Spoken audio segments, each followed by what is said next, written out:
Ford has revealed the hotly anticipated Ranger midsize pickup truck at the Detroit Auto Show.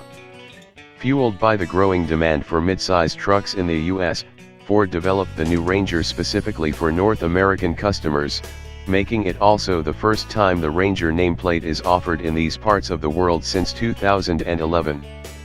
Based on a steel frame, the new Ford Ranger comes with an independent front and a solid rear axle from Dana on both 2WD and 4WD models, offering as an option an electronic locking rear differential, standard on FX2 and FX4 models, for better off-road traction.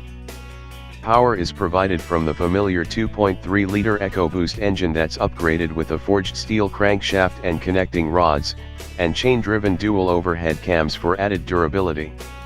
A 10-speed automatic gearbox is the only option and a class-exclusive feature. Ford hasn't released any performance figures yet.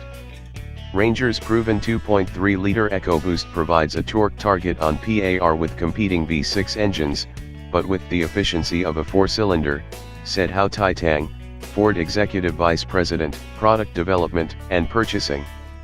When you pair that with its 10-speed transmission, you've got one of the most versatile, powerful, and efficient powertrains in the segment.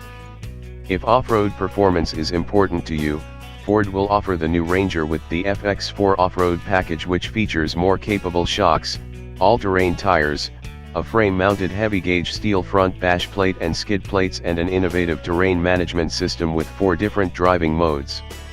The FX4 pack also introduces Ford's new trail control technology, which is like cruise control but designed for low speeds on rugged terrains.